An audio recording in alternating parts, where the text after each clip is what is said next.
Pues hermanos, hace como año y medio, casi 2 años, durante un retiro de Maús, el hermano aquí al lado mío, eh, el día sábado me dijo: Miguel, yo quiero hacer Maús, ser servidor de Maús, el día sábado por la mañana.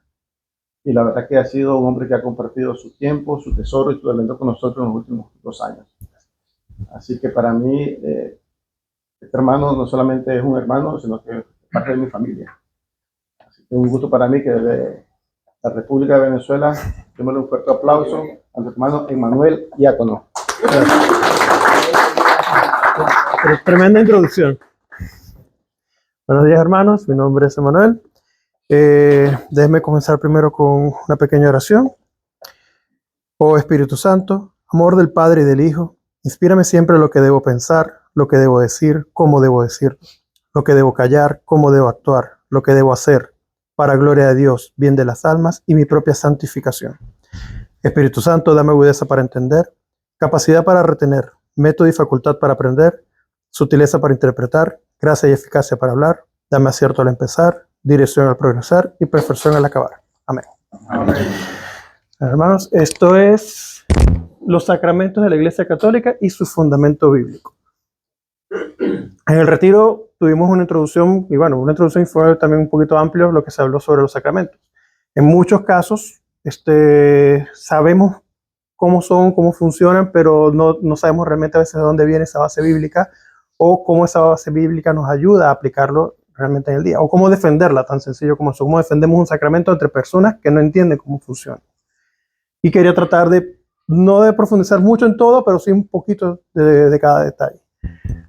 Entonces, primero que todo, comenzando con qué son los sacramentos. Son signos eficaces de la gracia instituidos por Cristo y confiados a la Iglesia, mediante los cuales nos es dispensada la vida divina. Los sacramentos son esenciales para la vida, para una vida en Jesucristo. Son enseñados por Jesucristo, instruidos por Él mismo para nuestra salvación. Son el complemento perfecto para nuestra salvación. Sin eso, básicamente nos podremos perder mucho más fácil. Lo podemos comparar con las otras iglesias protestantes, que sí, tienen cosas similares, pero no tienen la salvación plena como la tiene la Iglesia Católica. Por eso quiero hacer ese énfasis acá. La importancia de los sacramentos son los medios por cuales Dios actúa en nuestras vidas para santificarnos y fortalecernos en la fe. Son 7 sacramentos que son el bautismo, confirmación, reconciliación o confesión, comunión, matrimonio, orden sagrado y unción de los enfermos. Se clasifican en 3 partes, los de iniciación, de curación y de servicio. Los de iniciación son el bautismo, la confirmación y la Eucaristía. Los de curación, reconciliación y unción de los enfermos. Y los sacramentos de servicio a la comunidad son los de matrimonio y orden sagrado. El bautismo es el sacramento que nos limpia del pecado original y nos hace hijos de Dios. Es el primer sacramento de iniciación.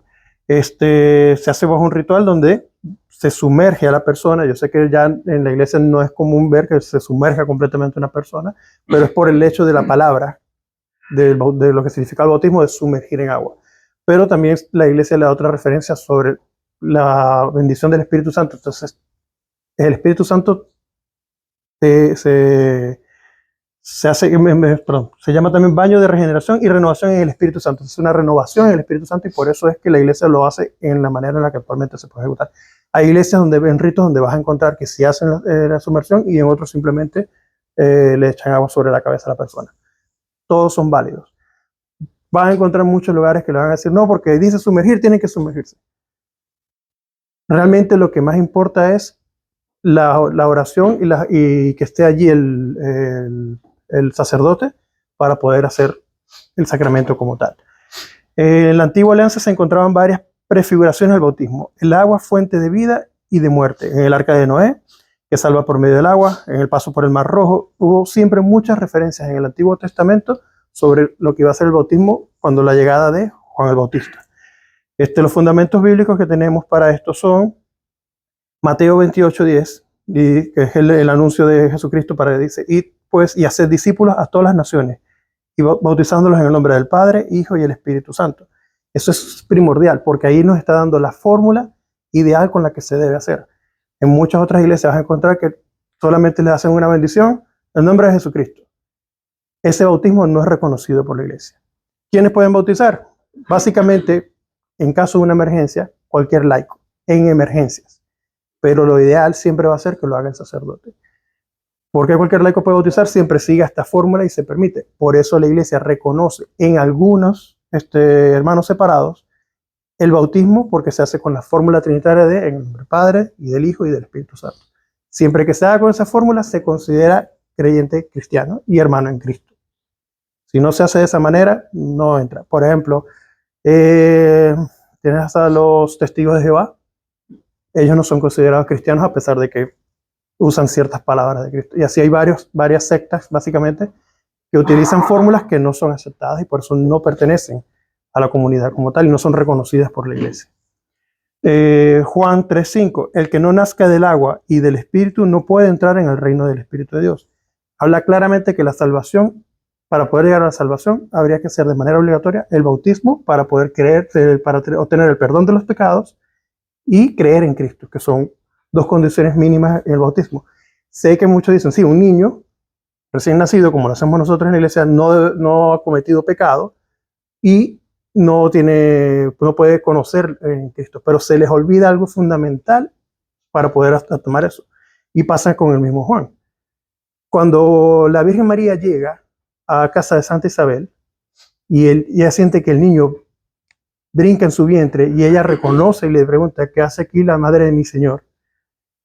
No me pueden decir que un niño no puede saber lo que es la fe, porque estando en el vientre el mismo Juan Bautista reconocía la fe. Entonces, la fe en Jesucristo no se refiere en algo consciente, sino en un don y una gracia que viene por el Espíritu Santo. Así que los niños sí pueden ser bautizados porque pueden tener fe, porque es una gracia de Dios, no una gracia de conocimiento humano. Así que sí se puede bautizar a un niño porque tiene fe. Y obviamente nosotros creemos en el pecado original que lo venimos arrastrando de Adán y Eva, así que un niño también tiene un pecado original. Un niño puede ser perfectamente bautizado, no tiene que arrepentirse de un pecado, y su fe, si no es por él propia, viene por sus padres. Así que esa es una muy buena justificación para darle a cualquiera que venga y diga, no, ustedes no pueden bautizar a un niño. Sí se puede, porque bíblicamente está sostenido que sí se puede. ¿Quién hace que se cumplan las prefiguraciones? Lo que estamos hablando del pasado del Antiguo Testamento con el Nuevo, estas prefiguraciones del bautismo la cumple Jesucristo, el cual al comienzo de su vida pública se hace bautizar por Juan el Bautista en el Jordán, levantando en la cruz de su costado abierto brotan sangre y agua, signos del bautismo y de la Eucaristía. Después de su resurrección, confía a los apóstoles esta misión y hacer discípulos a todos los pueblos, bautizándolos en el nombre del Padre y del Hijo y del Espíritu Santo. Siempre vamos a encontrar paralelismos entre el Antiguo Testamento y el Nuevo Testamento para poder soportar los sacramentos tanto en el pasado como actualmente. Lo único es que es una cuestión de mucho más detalle, de mucho más estudio, pero no va a ser algo imposible de localizar en los sacramentos. Si mal no recuerdo, tengo por aquí otra cosita más que quería mencionar.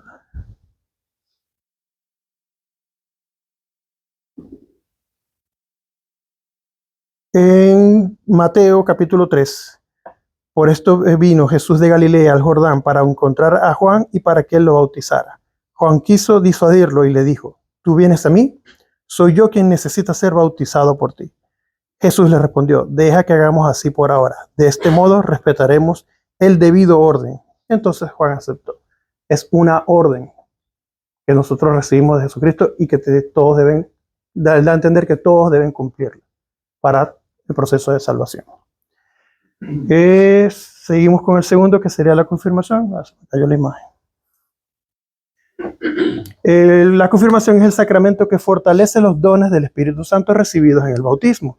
Se llama confirmación porque confirma y refuerza la gracia bautismal, que se llama crismación, puesto que es un rito esencial en este sacramento que es la unción con el Santo Cristo. ¿Todos son confirmados? Sí. ¿No falta nadie? No. Ok, vamos a ver, porque tengo idea. La confirmación, todos los que recuerdan, te colocan un aceite, que ese es el Santo Cristo. es un óleo que se utiliza en básicamente todos los demás sacramentos, a excepción del bautismo, si mal no recuerdo. Eso es lo que es el Santo Crisma. Es un rito esencial. ¿Cuál es el rito esencial de la confirmación? Es la unción con el Santo Crisma, aceite de oliva mezclado con perfumes, consagrado por el obispo. Este es un sacramento que normalmente no hace directamente un sacerdote, a menos que tenga un permiso del obispo para poderlo impartir. Pero entre comillas debería hacerlo el obispo. Y generalmente por eso tampoco los ves tan seguidos. Siempre hay fechas especiales donde tratan de congregar a todos los que se quieran confirmar y hacerlo en especial en ese día. La confirmación, muchos dicen que ¿cuál es el sustento bíblico para poder decir esto? Los apóstoles imponen en Hechos 8, 14 y 17, los apóstoles imponen las manos para que los bautizados reciban el Espíritu Santo. En Pentecostés, cuando el Espíritu Santo desciende sobre los apóstoles. Esas son las referencias bíblicas. Pero ¿qué significa esto? Los dones que el Espíritu Santo otorga se pueden manifestar mejor cuando ya tú eres una persona un poco más adulto, más consciente. Y puedes pedir por esos dones. Si se dan cuenta, cuando en Pentecostés, todos los apóstoles y los seguidores de Jesucristo tenían miedo todavía, a pesar de que ya lo habían visto resucitado. Tenían miedo, no querían salir, no se atrevían a salir porque estaban siendo perseguidos, obviamente, tanto por los judíos y por algunos romanos ya. Pero el miedo no los tenía paralizados. A pesar de que sabían no toda la verdad, pero gran parte de la verdad revelada por el mismo Jesucristo que lo tenían, caminaron con él, no tenían fuerza. Tenían un miedo increíble de poder salir a anunciar el Evangelio. Por eso Jesucristo le dice, es necesario que yo me vaya para que el Espíritu Santo baje. Y ellos ahí, cuando reciben esos dones del Espíritu Santo, que se escucha el estruendo, lo vimos recientemente en Pentecostés, lo que tuvieron en la misa, reciben el Espíritu Santo y a partir de ese momento que reciben el don de lenguas y la fuerza la fortaleza que necesitan para poder salir sin miedo y anunciar el Evangelio. A partir de ese momento cambia todo. Por eso la Iglesia insiste en la confirmación, porque aprendemos lo que son los dones del Espíritu Santo, aprendemos a invocarlos, a recibirlos y a utilizarlos para la gloria de Dios. Es importante que entendamos que la confirmación no es decir si yo creo en Cristo. El yo creo yo creo, lo anuncio, lo llevo en mi corazón y lo quiero hacer partícipe de mi vida. Tenemos 7 dones maravillosos que tenemos que aprender a invocar. Porque si vamos a llevar una vida sacramental, una vida en Cristo, una vida en la iglesia, tenemos que aprender a hacer eso. Y sin miedo, o sea, los dones están para ser pedidos, para que Dios los otorga, para el que los sabe pedir. Así que siempre que puedan, oren mucho por eso. Los fundamentos de la confirmación están allí. Los fundamentos bíblicos están allí. El mismo Pablo lo indica varias veces. Déjame ver si lo tengo por aquí, que siempre se me pierde un poco.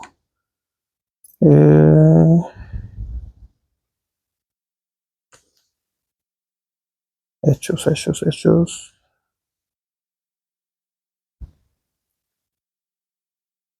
Pues hay gente que ni siquiera en la confirmación lo ha hecho, entonces, ha sabido entender que ha recibido esos dones. Entonces en Hechos 8, 14 y 17 dice, al enterarse los apóstoles que estaban en Jerusalén de que Samaria había aceptado la palabra de Dios, les enviaron a Pedro y a Juan. Estos bajaron y oraron por ellos para que recibieran el Espíritu Santo, pues todavía no había descendido sobre ninguno de ellos, únicamente habían sido bautizados en el nombre del Señor Jesús. Entonces les imponían las manos y recibían el Espíritu. Algunos ni siquiera sabían que era el Espíritu Santo. Y se supone que ya eran parte de la comunidad.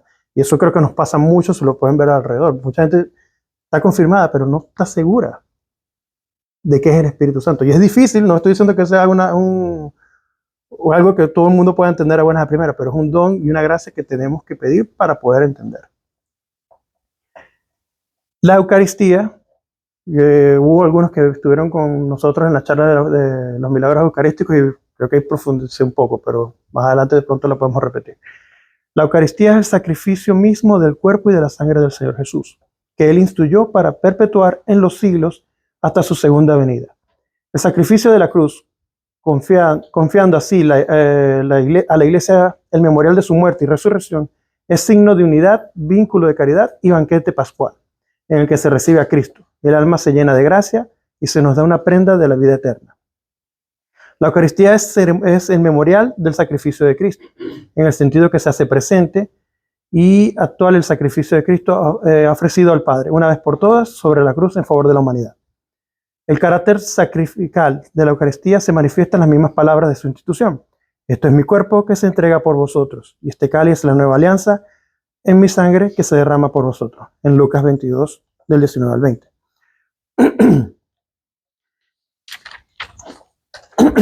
Y dice también en Mateo 26 al 28.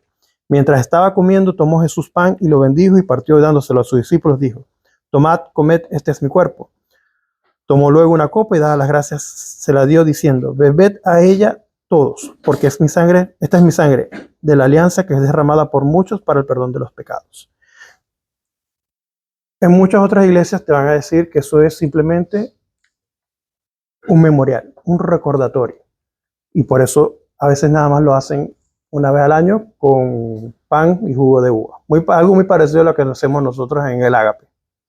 Los que recuerdan en el ágape, se comparte el pan, se comparte un jugo de uva, y ellos básicamente es lo que quieren enseñar. Pero para la Iglesia Católica es uno de los sacramentos más importantes y básicamente corazón de la Iglesia. Cuando nosotros creemos eso y Él les instituye a ellos que lo deben hacer por su orden, son los apóstoles los que aprenden a hacer la partición del pan. Y lo empezamos a ver a partir del siglo I, no solamente en Hechos, en la Biblia, sino en todas las demás epístolas que vienen más adelante, después por los mismos primeros cristianos. La partición del pan era esencial y se hacía todas las semanas o cada vez que se podían reunir. Ya con el tiempo se hizo un poco más estable.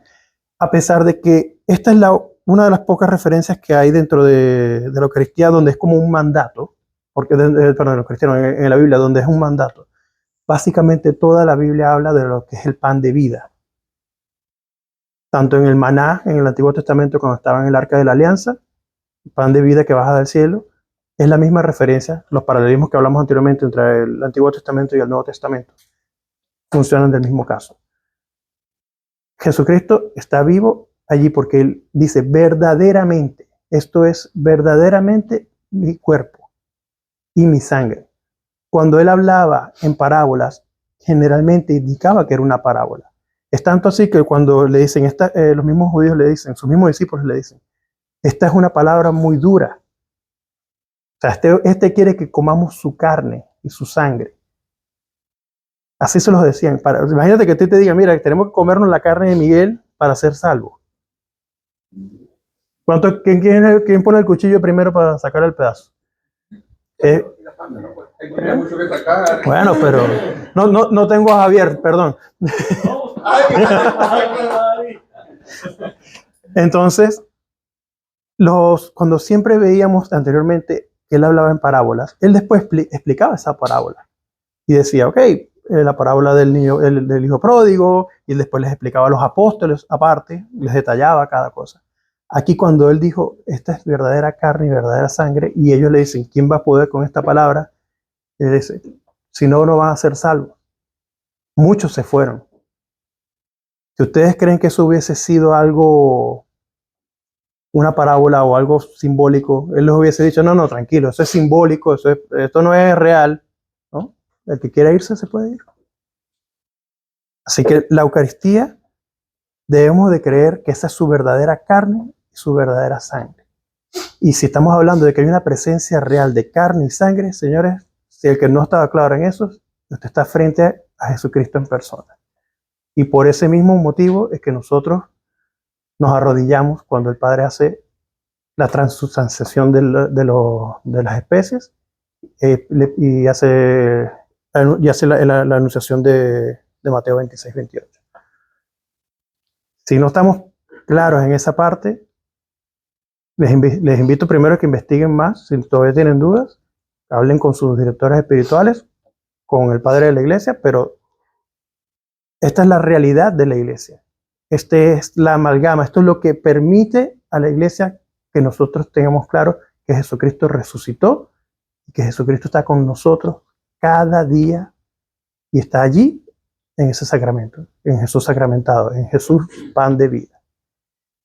Así que por eso mismo nos arrodillamos y nos levantamos como 30.000 veces en la misa. Y si hacen falta 30.000 más, las hago. Porque cuando tenemos claro que esa presencia es real y que Dios está allí para ti, todo tu mundo debería cambiar completamente. Y saber que tu salvación va a ser a través de ese magnífico, maravilloso sacramento.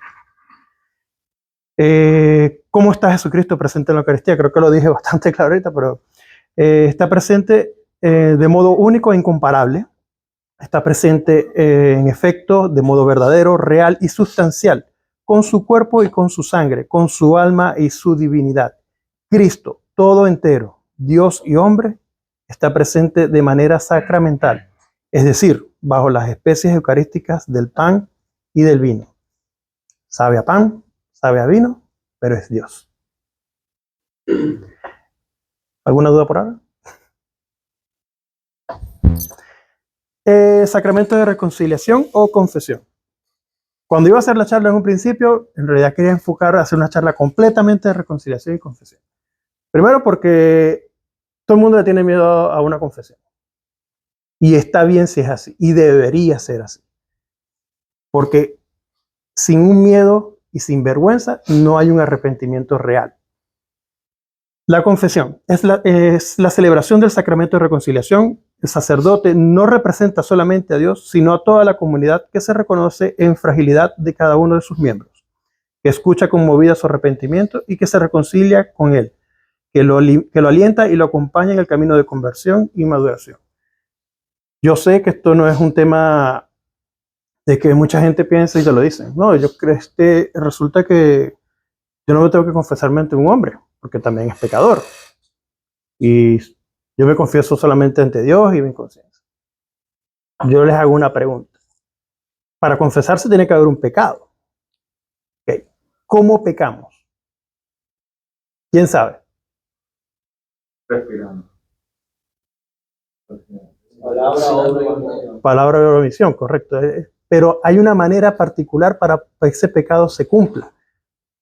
Porque si tú me dices, yo me confieso nada más ante Dios como lo haces, ¿no? Yo me siento en una orilla y rezo y le pido perdón. Ah, ok, pero ¿cómo pecaste? Los pecados traen consecuencias. Correcto. El pecado fue que yo vine y le grité a fulanito, yo vine, le pegué al otro, yo vine, le di una mentira a aquel, le robé a aquel o lo maté. Pero eso se hace por efecto carnal. La carne es lo que hace que tú cometas un pecado. Tú no puedes venir y decirme que te vas a pedir perdón en tu mente y en tu corazón por un lado. La confesión nos permite a nosotros un arrepentimiento real, carnalmente, donde yo me humillo ante Dios y expongo mi debilidad y me arrepiento sobre ella. Así que así como usted vino y se tiró de valiente para pecar, así se va a tirar de valiente a la confesión. Porque no es equitativo. Si yo parto un plato, yo decir, bueno, mira, perdón, lo siento, cuando ni siquiera trataste de reponer el plato, o por lo menos tratar de pegarlo de cara feo, pero no hay un arrepentimiento sincero, porque tu cuerpo no lo está manifestando en tus obras. La reconciliación nos permite a nosotros acercarnos a un Padre en representación de que no solamente de Dios Cristo, sino ante la comunidad también. Porque, bueno, ustedes me dirán, si esa fila es bien larga ya no da pena a veces sentarse uno ahí, mirar a los lados. Es difícil, no estoy diciendo que sea fácil, pero es lo mismo. Si no fue fácil, permíteme. También Jesús instituyó la reconciliación cuando le dijo, todo lo que perdonen aquí serán perdonados y lo que no perdonen no lo perdonan. Correcto. A quienes le perdonen los pecados les quedan perdonados. Sucesivo dice, y a quienes les sean retenidos no se les serán perdonados. Pero fíjense un detalle ahí, siempre colocamos el fundamento bíblico y como no quiero decir como el texto sin contexto, no, hay que leerlo completo. Y aquí más tenía de los alrededores, apóstoles y unos cuantos discípulos. Es decir, él instaura eso a un grupo selecto de personas, no a cualquiera. La confesión, si tú lo haces y tratas de hacerlo al hermano que agrediste, es mucho mejor. Porque tienes un perdón directo de la persona a la que ofendiste. Pero a pesar de que tú le pidas perdón a tu hermano, al mismo tiempo tú ofendiste a Dios. Porque faltaste una de sus reglas, entonces tienes que hacer la confesión también con el sacerdote. ¿Por qué el sacerdote? Porque fue a quien Jesucristo le dio el poder de poderlo hacer, sencillamente, en sus manos, en su unción, a los apóstoles y a toda la sucesión apostólica desde Pedro hasta la actualidad. No es que cualquiera puede venir a dar un perdón, por lo menos no en nombre de Dios. Son ellos los que pueden darte esa absolución porque tienen el poder en sus manos, dado por el mismo Jesucristo, para hacerlo. Sopló su espíritu sobre ellos para poderles darle ese... Cuando digo poder, no es que sea un poder mágico, sino es un poder institucional, de autoridad. Que eso es lo que ellos representan. Porque gente me dice, no, sí, es que él es un padre, es un pecador. Sí, claro, es un padre, es un pecador. Nadie ha dicho lo contrario. Pero un juez también. Y a ti te tienen que poner delante de un juez cuando haces algo malo y aceptas la penitencia que te ponga, porque si no, esto es lo mismo. Tú no estás hablando de la persona, estás hablando de la institución que él representa. Él es un sacerdote, eso es un título. Así como lo es un notario, como lo es un abogado, como lo es un juez, es lo mismo. Lamentablemente, por decir algo, en Venezuela tienes de presidente a Maduro. Tú dirás, sí, pero es un dictador, todo lo que tú quieras decir del perfecto, pero sigue siendo presidente de ese país. Y vale más su poder institucional sobre eso que otra cosa. Lamentablemente funciona así, pero así funciona también en este lado. Es una institución que le está dando poder a una persona, la autoridad, para poder estampar su sello y decir, él está perdonado. La parábola del hijo pródigo también permite que el hijo se arrepienta y por su padre lo recibe. Santiago 5:16, confesaos pues mutuamente vuestros pecados y orad los unos por los otros para que seáis curados. La oración ferviente del justo tiene mucho poder. Juan 1, capítulo 1, del 8 al 9. Si decimos que no tenemos pecado, nos engañamos y la verdad no está en nosotros. Si reconocemos nuestros pecados, fiel y justo es Él para perdonarnos los pecados y purificarnos de toda injusticia. No podemos acercarnos a la Eucaristía si no hemos pasado previamente por el proceso de reconciliación. Usted no viene y le mete un golpe a alguien y se sienta a comer en su mesa y dice, tranquilo, no pasa nada. Usted primero se acerca, pide perdón y después comparte. Lo mismo pasa en este caso. No puedes dar una bofetada y pensar que todo está bien. Y eso es condenación. Y para los que no lo sepan, eso es condenación propia. Hay 10.000 cositas más para poder determinar cómo ofendemos, qué hacemos mal, el examen de conciencia que eso conlleva. Hay unos pasos, yo les puedo facilitar luego una lista de un examen de conciencia muy bueno, porque uno a veces cree que hay cosas que son pecado y cosas que no, y para eso están también los sacerdotes, para guiarnos y darnos dirección sobre esas cosas.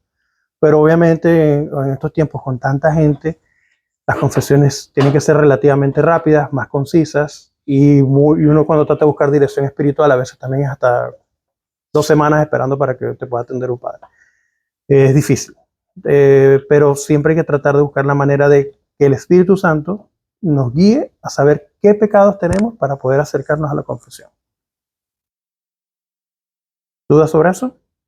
No, a mí me pasaba lo mismo también. A veces me creo como que ya soy pecador, no ofendo a nadie, no cometo de nada.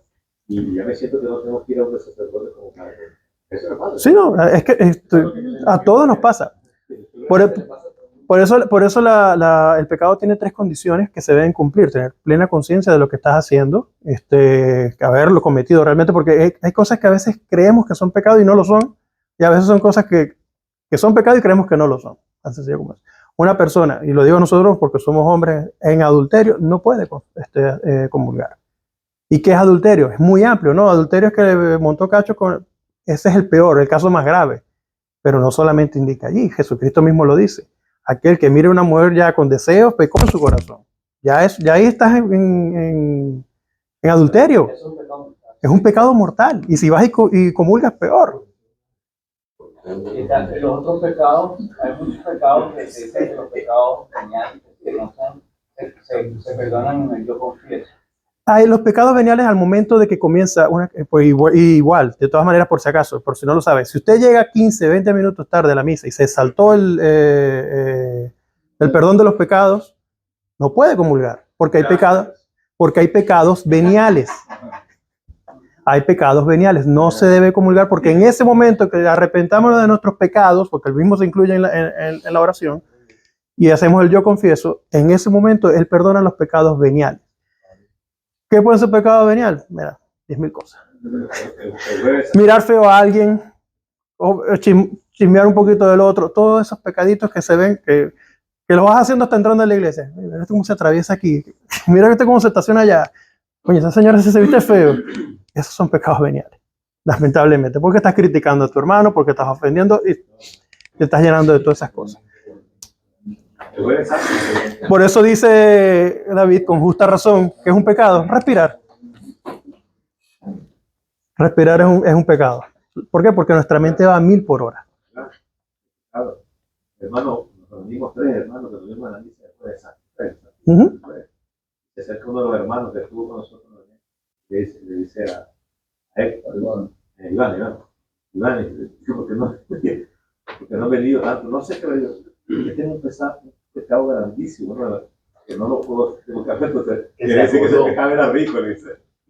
Él se acordó de un pecado Claro. pasado y dijo, yo no he confesado este pecado, entonces tengo que ir a confesarme, pero él ya había comulgado varias veces. Entonces dijo, tranquilo, ahorita se acordó. Tienes que tener conciencia plena de ese pecado. Si no tienes conciencia de ese pecado, esa es la única salvedad en derecho que yo he visto donde no tienes la culpa si no estás consciente. Porque normalmente en cualquier país del mundo el derecho te dice que así tú no sepas que estás haciendo algo malo, lo haces, tienes culpa.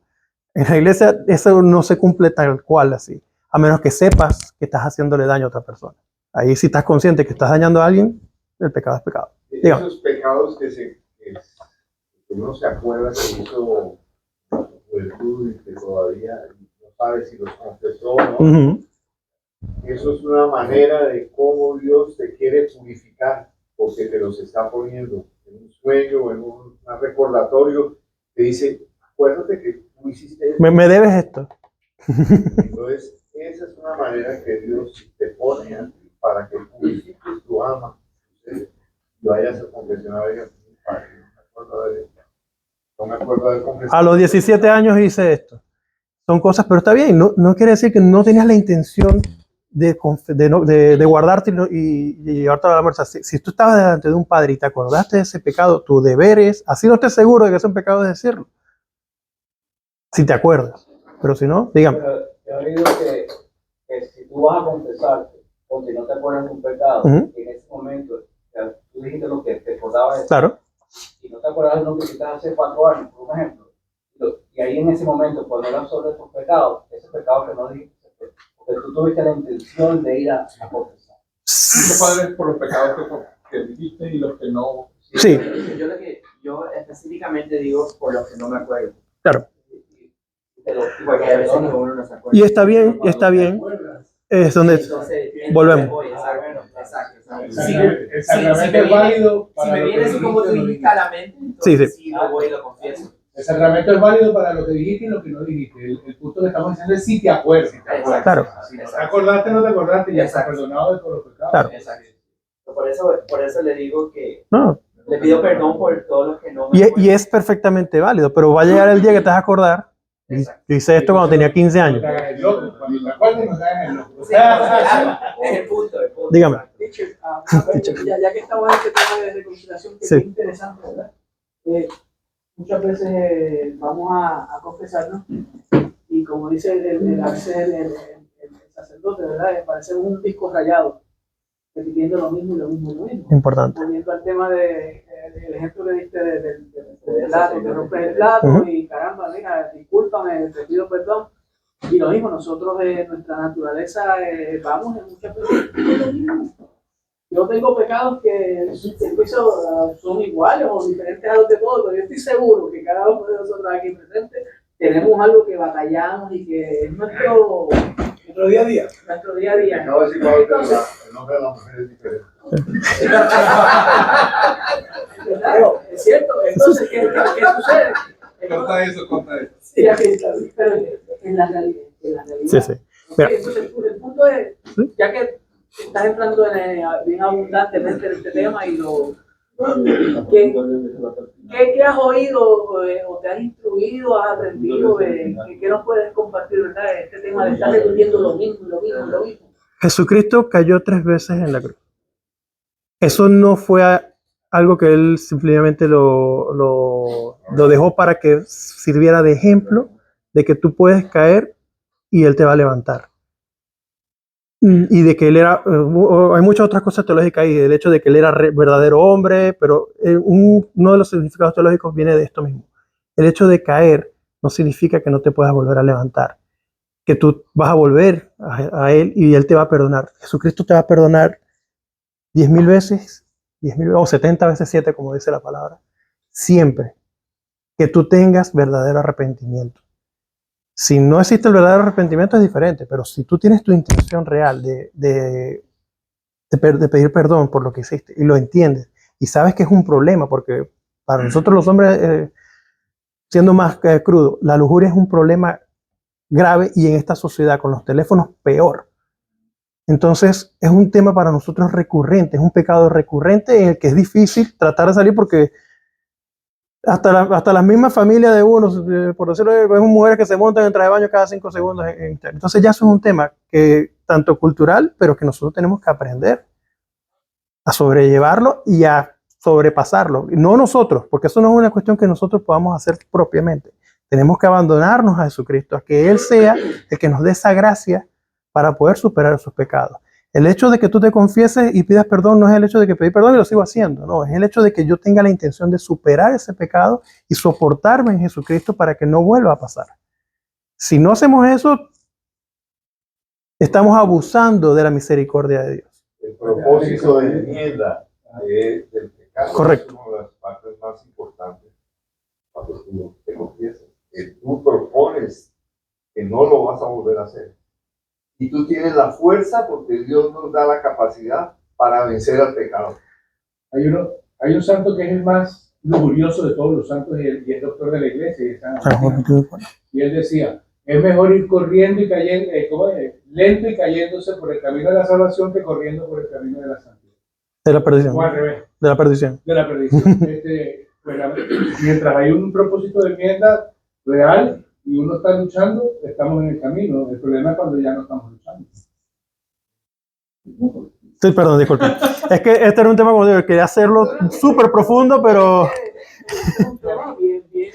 Ok. Sí, sí. Unción de... No, sí, disculpa. Es que en realidad, como digo, al principio mi charla era, yo quería dedicarla totalmente a la parte de la confesión, porque es una cuestión que nos cuesta a todos. Unción de los enfermos. Sacramento que otorga consuelo, paz y fortaleza a los enfermos y ancianos. Nos une al sufrimiento de Cristo y nos prepara para el encuentro con Él. El Catecismo de la Iglesia nos indica, a menudo Jesús pide a los enfermos que crean. Se sirve de signos para curar, saliva, imposición de manos, barro y ablución. Los enfermos tratan de tocarlo, pues salía de él una fuerza que los curaba a todos. Así, en los sacramentos, Cristo continúa tocándonos para sacarnos. O sea, no solamente, lo comenté, son varios sacramentos de curación. La unción de los enfermos tenemos, lamentablemente, por cultura, que si te colocan eso es porque ya estás a 3 segundos de tirar la pata. Error. Y lo he escuchado de muchos padres que lo están diciendo claramente. La unción de los enfermos es un sacramento para curar, para salvación, principalmente del alma y después del cuerpo. ¿Tiene cáncer? Pide unción de los enfermos. ¿Va a hacerse una operación delicada, grave? Pide unción de los enfermos. No dejen de usar ese sacramento porque todo el mundo cree que eso es una condena a muerte. No, todo lo contrario. Esto es el único instrumento de salvación de emergencia para un caso de enfermedad grave. Que antes se llamaba la extrema unción. Peor todavía. Anteriormente, entonces la viejita veía al padre que llegaba a Ya. Pero en realidad es un sacramento que da vida. Y yo lo he comprobado con sacerdotes que he llevado a hospitales donde hay mujeres que tienen 4 horas de muerte y duran 2 años después de la unción de los enfermos. Y esa señora decía, es que yo tuve una visita de Jesucristo que me curó. Hay muchísimos testimonios, muchos testimonios de personas que se han podido salvar. Incluso tengo recuerdo uno particularmente del padre, que lo mencionó el padre Osvaldo Agudelo, perdón, San Hugo, que él es básicamente capellán. Él tiene que ir y ver a la muerte diariamente, pocas palabras. y estar con esas personas, con esos enfermos, ayudándolos y apoyándolos. Pero hay un caso, un cuento particular del donde viene y dice que había le llevaron una niña con cáncer, una muchacha con cáncer. Y él fue y le presentó la unción de los enfermos. Al tiempo le avisa, mira, se salvó, está bien, se curó del cáncer. Y bueno, gloria a Dios. Y la fue y habló con ella y le preguntó, mira, ¿cómo te sientes? ¿Qué te pareció todo? O sea, quería ver su testimonio. Y él dice, no, bien, bien, los médicos hicieron su trabajo perfecto. Ah, ok, está bien, qué bueno. ¿Y qué sentiste que Dios te dijo? No, no, Dios no tiene nada que ver en eso. Esos fueron los médicos que me ayudaron. Entonces, él quedó, bueno, está bien. Eso fue lo que pasó. Lamentablemente al año, la muchacha le volvió el cáncer y falleció. La unción de los enfermos no es sencillamente, todos los sacramentos nos invitan a la conversión. Si Dios te otorga un milagro, una oportunidad de vida o una mejora de vida de lo que tú estás pidiendo, y se usa un sacramento o se usa la iglesia para eso, es para que tú te conviertas. La unción de los enfermos tú la puedes aplicar en caso de una emergencia, pero si tú te salvas, tú tienes que ir a la iglesia a confesarte y a comulgar. No es que unción de los enfermos ya pasé por la peor, no. La unción de los enfermos es básicamente para la sanación.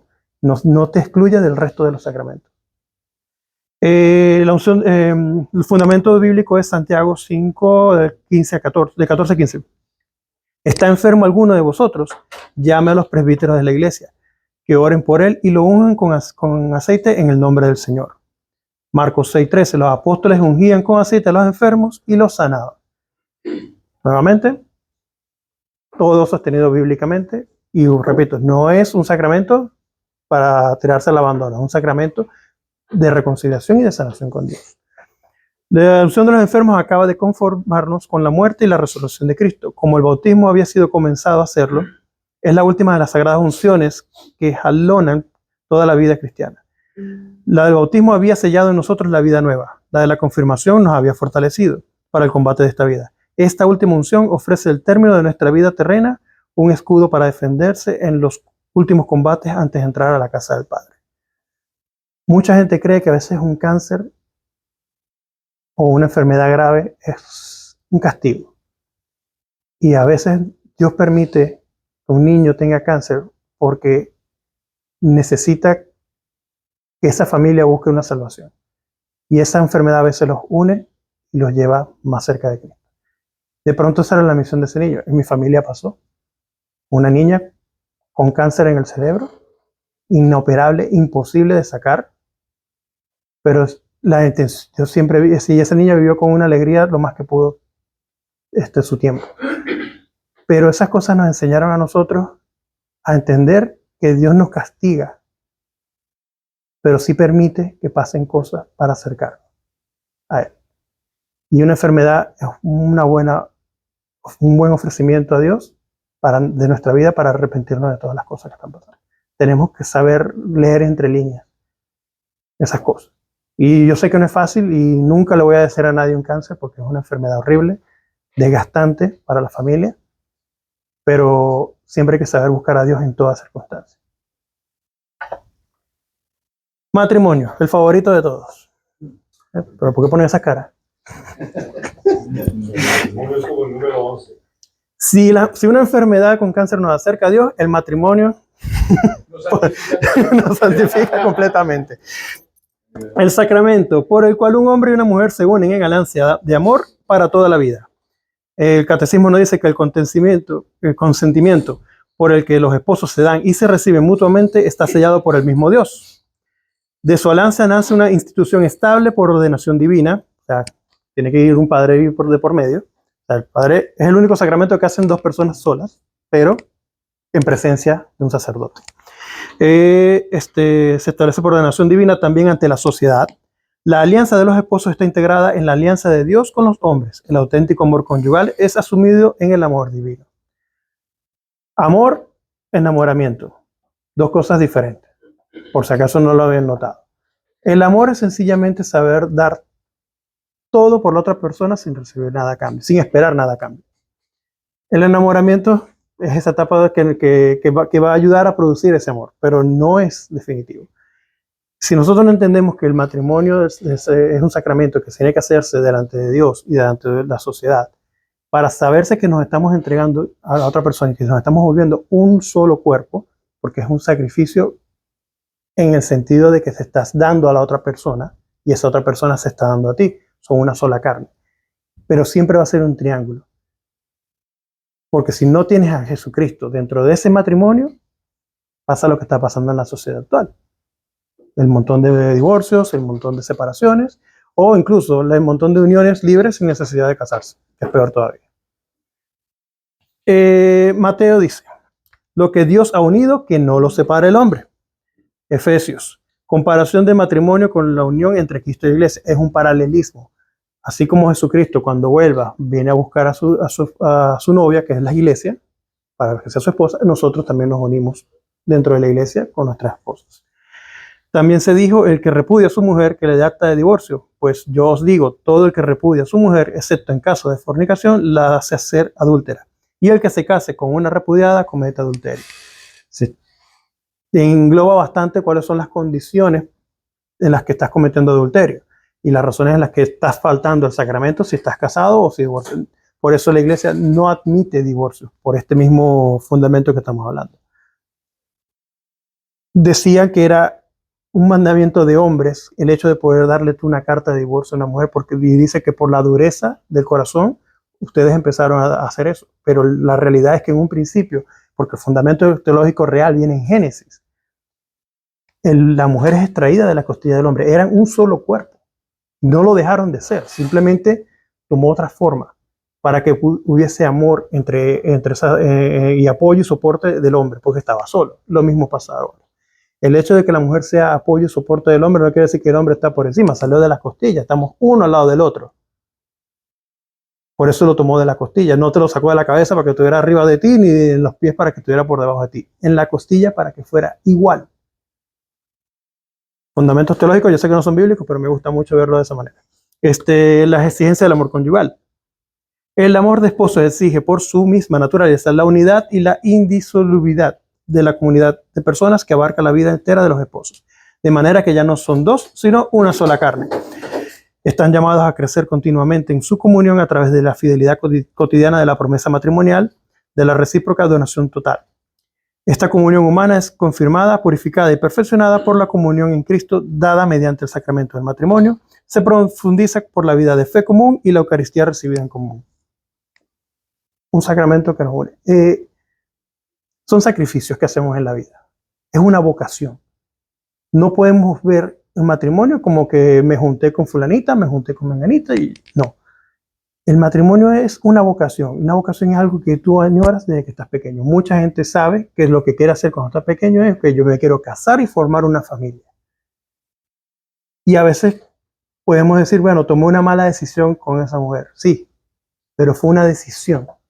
Y una decisión que llevaste ante Dios y ante la comunidad y tú la asumes. Así no te guste, así ya haya cambiado porque las personas cambian. Eso es un sacramento donde tú te dedicas totalmente a esa persona porque tú lo elegiste y no tienes derecho a retractarte. Lo siento. Es así. Habrán condiciones en la vida donde vamos a pelear, donde nos podemos guardar distancias, pero fue la persona que tú elegiste para cuidar, respetar y ayudarla a que se salve. Porque tu misión, y sobre todo nosotros los hombres, nuestra misión es ayudar a salvar a nuestra pareja y a nuestra familia. Nosotros tenemos obligación, y sobre todo si adquirimos ese compromiso, esa vocación, de llevarla a cabo, cueste lo que nos cueste. Sé que es difícil, no es fácil. No, por eso quise diferenciar lo que es amor de enamoramiento, porque el enamoramiento es muy bonito, pero es lo que te hace forzarte a ti a crear ese amor, porque el amor no nace solo. El amor hay que hacerlo. Llevar a esa persona todos los días, saber que de pronto en las buenas no hay ningún problema, pero hay personas que tienen que llevar con su pareja enferma o con condiciones muy complicadas, pero eso es lo que elegimos hacer y eso lo debemos respetar. Si no está seguro de casarse, no lo hagan. Pero bueno, y aquí estamos mayorcitos todos, así que la mayoría está casada. Por eso es que aquí a veces dicen, no, porque hay que estudiar 2 años para casarse. Sí. Señores, ustedes estudian toda la vida por una carrera que ni siquiera ejercen. No van a estudiar 2 años para saber llevar el resto de su vida. Nada nos cuesta aprender un poquito de lo que es llevar un matrimonio. Nada. A comparación de los 14, 15 años que hay que estudiar para sacar un título. Eso no es nada. No es fácil, vuelvo y repito, yo sé que es difícil, a todos nos cuesta. Pero eso no quiere decir que no haya cosas bonitas, porque todos lo sabemos. O sea, que no diga que no ama a su mujer y que no hay momentos en lo que más adora es estar al lado de esa persona, eso es otra cosa. Pero lo digo porque yo sé que a veces es difícil. Yo adoro a mi esposa, me encanta estar con ella, me desvivo por ella. Pero hay otras personas que dicen, tengo que ir a ver a mi esposa. Y esa pesadez no es una vocación, uno tiene que saber llevarla con alegría, con amor. Y sí, hay días que son difíciles, pero hay que aprender a amar a esa persona en el sentido de llevar alegría a ese hogar. ¿Alguna pregunta? Que matrimonio entre hombre y hombre, mujer y mujer, eso no es ningún matrimonio. No, eso no es una unión. Porque por eso nosotros tenemos que siempre jugar para que el matrimonio se respete como ese sacramento tan importante que nos dejó Dios aquí en la tierra. Cuando no, yo me voy a casar con fulanito y va a hacer allá un papel que lo haga, el matrimonio no es. También te aclaro un poquito más eso. El tema de estas, volvemos, todo lo que no esté fuera de matrimonio es lujuria y fornicación. Todo, absolutamente todo. Unión libre, no, que mi hermana se casó con su esposo, tal. Sí, son uniones libres, pero no son reconocidas de la iglesia. Estás literalmente en pecado. Hombre con hombre, mujer con... Dime.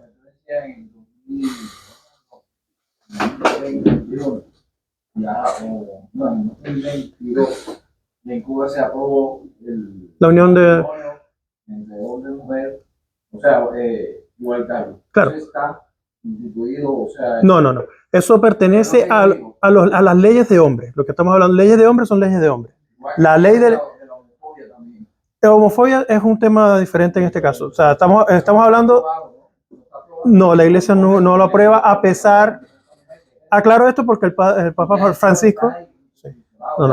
El Papa Francisco lo que permitió fue la bendición de estas parejas. ¿Qué significa esto? Que ellos podían acercarse y recibir una bendición. Eso era lo único que se permitió en la iglesia. No quería significar que ellos podían hacer un matrimonio. Es lo que se le está permitiendo en la entrada. Señor, si nosotros no sabemos reconocer un pecado, no vamos a poder nunca pedir perdón por él. La iglesia es lo que está permitiendo, y vuelvo, si el que no lo sabe, la iglesia es un hospital llena de gente enferma. Si nosotros creemos que vamos a entrar a una iglesia a encontrar santos porque sí, están equivocados. La iglesia no es solamente un lugar de santidad, es un lugar donde los enfermos están buscando sanación, donde las personas están buscando santidad y donde todos estamos trabajando para eso. Entonces, obviamente, no pueden rechazar a una persona por ser homosexual. Tráiganlo si quiere venir, porque tampoco podemos obligar a nadie. Lo que importante es no hacerlos sentir rechazados, pero lamentablemente un pecado es un pecado. Y lo dejo claro, un hecho de que una persona sea homosexual no te hace menos pecador que una persona que le está engañando a la mujer. Es igual o peor. Sí, hay que recordar que la tendencia no es un pecado. Correcto. El pecado es la homosexualidad, el acto homosexual. Es el acto. Tener tendencia homosexual no es pecado. No, eso no es pecado. Al pecador se ama. Y la iglesia es lo que... Exactamente. La iglesia ama al pecador, no al pecado. Papa está escuchando a todos. Pero el Papa León dijo que es entre un hombre y una mujer. El matrimonio... Sí, pero él está llamando a las lesbianas, a los... Y tienen que... Está oyendo cuáles son sus problemas, cuáles son sus... Él está oyendo, él no se ha producido de que, no, esto lo vamos a aceptar. Yo quiero ver qué es lo que ellos quieren, para ver cómo los podemos ayudar. Escucharlos no quiere decir que los estés aceptando su modo de vida, eso es diferente. Sobre todo que no es con prensa ni con nada de eso, sino a puerta cerrada. Manuel lo dijo perfecto. ¿Cómo ese pecador va a saber que cae en un pecado si no viene? Eso era la intención. Orden sagrado. el sacramento que confiere el ministerio sacerdotal para servir al pueblo de Dios. Jesús instituye el sacerdocio al decir, haced esto en memoria mía. Porque repito, sí, en ese momento se forma, pero ¿a quién se lo está diciendo? ¿A quién va dirigido ese mensaje? A los apóstoles y a los discípulos que fueron los que se volvieron obispos, maestros de la iglesia. No para que venga y lea la Biblia y diga, aquí dice que cualquiera puede ser sacerdote. Sí, hay un cierto punto en el que sí, pero para poder ejercer los sacramentos y llevar una congregación, tiene que pasar por el proceso sacerdotal que indica la iglesia. O sea, señores, no estamos aquí hace 2000 años por bonito. Estamos aquí porque Jesucristo dejó una institución clara y los apóstoles supieron llevar esa orden. Lucas 10:16. Quien a vosotros os escucha, a mí me escucha. Y quien a vosotros os rechaza, a mí me rechaza. Y quien me rechaza a mí, rechaza al que me ha enviado. Así lo dice. O sea, tú estás recibiendo instrucciones de un maestro.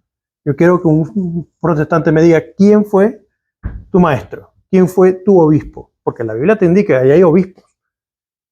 No, que el pastor, no. ¿Quién fue el que le dio en la sucesión apostólica, le colocó las manos y le dijo, tú vas a ser sacerdote de la iglesia, tú vas a ser obispo de la iglesia? De esa manera que nosotros sabemos quiénes son los verdaderos maestros y lo podemos perseguir desde el siglo I hasta actualmente. Pero viene fulano, renta un warehouse aquí detrás del Doral, le pone Iglesia de Cristo de los últimos días para todos los santos que vienen después. Y ya se quieren llenar, y porque leyeron 5 páginas de la Biblia quieren hacer una... El dinero es muy bonito, claro, pero... Son pastores alemanes. Oye, yo sé que estás apurado, Fernando, pero estaba viendo yo perdón que te interrumpa, estaba viendo yo un documental de la iglesia palmariana, que es impresionante, porque primero que todo ellos lo que hablan es que la iglesia verdadera perdió la sucesión apostólica en algún momento de la historia, y eso es lo que dicen muchos protestantes. Sí. Pero esta iglesia tiene un papa y todo, Papa Pedro III, cargan en palitos. La iglesia palmariana. Es impresionante, Sí. Es una secta impresionante. Y el lavado de cerebro que le dan a la gente es impresionante.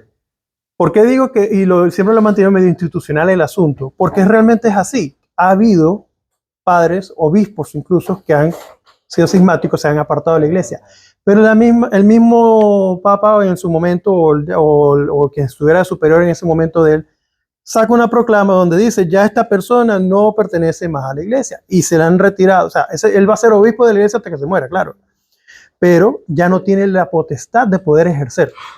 Si usted era juez y vino el presidente y le dijo, mira, ya usted no puede ser juez, así dicta todas las sentencias que usted quiera, usted dejó de ser juez para este país. Es lo mismo pasa acá. Si un sacerdote o un obispo o quien sea se aparta de la iglesia y la iglesia determina que ya no pertenece, él perdió todos sus poderes y facultades. Es que él mismo se excomulga. Él mismo se excomulga, correcto. Usted deja de estar en comunión. Y eso es lo que tenemos que claro. Claro, hay personas que van a seguir con mucho fundamento, van a decir, a mí me colocaron las manos, sí te las colocaron, pero también te quitaron ese poder. Lo mismo pasa con Martín Lutero en el siglo XVI. Gracias a ese desastre que tenemos, la reforma que tenemos, de la reforma que trató de hacer, pasó eso. La iglesia siempre ha tenido pequeñas diferencias y siempre se han resolvido en los concilios. En los concilios se determina algo, se crea algo, los grupos que estamos de acuerdo, decimos que sí, estamos de acuerdo ahora con esto, que esto es lo que vamos ahora a determinar como dogma o como creencia o lo que sea lo que se esté discutiendo en ese momento. Pero siempre va a haber grupos que queden inconformes y se van a separar y van a decir, no, eso no es así, y van a ir y van a hacer su propia iglesia. Eso está pasando desde el día 1, no está pasando nada más desde el siglo XVI en adelante. Siempre ha pasado, siempre los grupos arrianos en el siglo III, si mal no recuerdo, siempre ha habido esa discusión.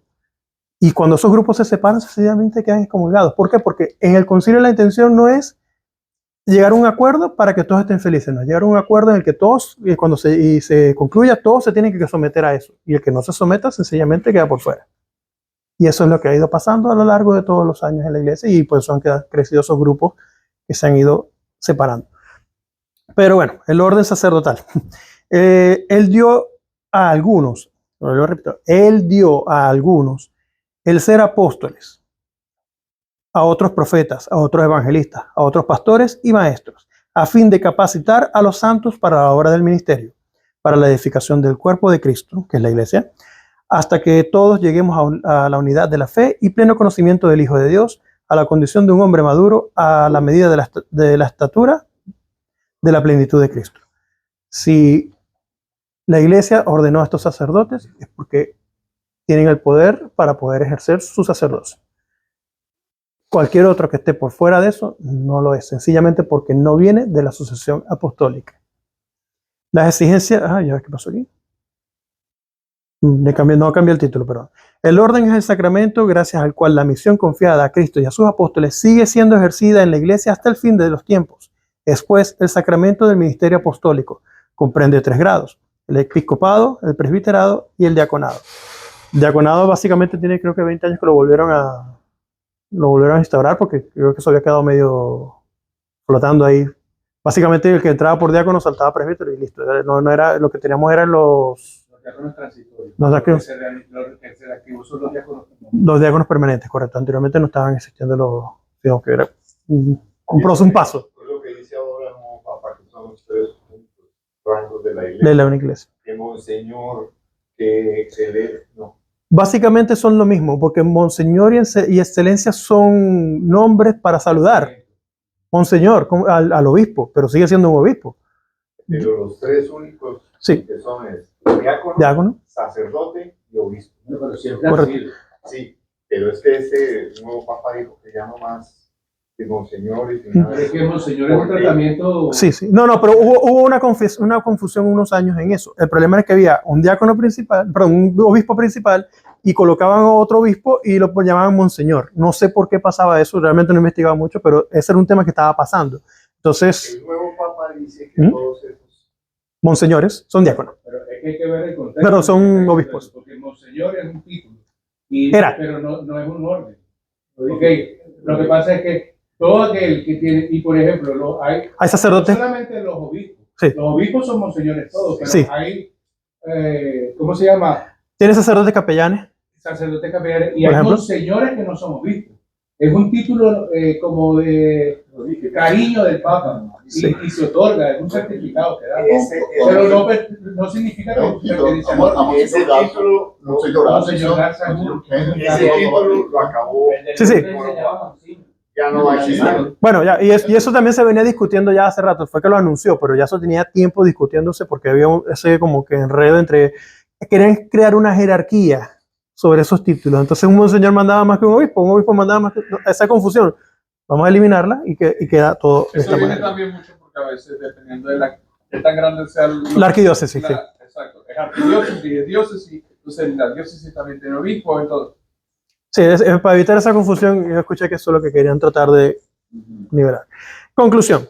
Los sacramentos como camino de salvación son regalos de Dios que nos permiten vivir en comunión con Él y con la Iglesia. Nos acompañan en distintas etapas de la vida cristiana, desde el nacimiento espiritual, en el bautismo hasta el consuelo de la unción de los enfermos. El llamado es a vivir junto con estos sacramentos, reflexionar sobre la importancia de cada sacramento en nuestra vida, participar activamente en la vida sacramental de la Iglesia. El ejemplo de Cristo. Jesús instituyó los sacramentos como signos visibles de su gracia. Nos invita a vivirlos con fe y transmitir su mensaje de amor al mundo. Señores, muy bonito ir por una iglesia, que pongan música, que bailen y todo lo que quieran. Pero no hay nada más bonito que ver el orden que la iglesia trae cuando ustedes ven una misa y ven todo el proceso que eso conlleva, todo el orden, cada palabra, el significado que eso nos debe de llenar, porque no es que ahí no sobra ni una palabra, créanme. No sobra ni una palabra, todo es perfecto y los sacramentos son la manera física, tangible, visible de nosotros poder ejercer nuestra vida en la iglesia. No es creer en Dios por creer, porque leo Biblia solamente y la interpreto como a mí me parece. No.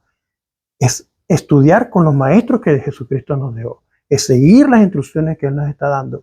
Porque sí, algunos se van a poder salvar fuera de la iglesia, no digo que no. Pero si tienes maestros, tienes gente que te enseña, tienes un modelo perfecto para la salvación, no hacemos nada buscando afuera si tienes todo en un solo lugar. Todo lo demás se llama una sola cosa: desobediencia. Querer vivir como yo quiero, querer un Dios a como yo lo quiero. Los sacramentos nos enseñan a vivir una vida como Dios quiere que la vivamos. Gracias. La definición que me dieron a mí de sacramento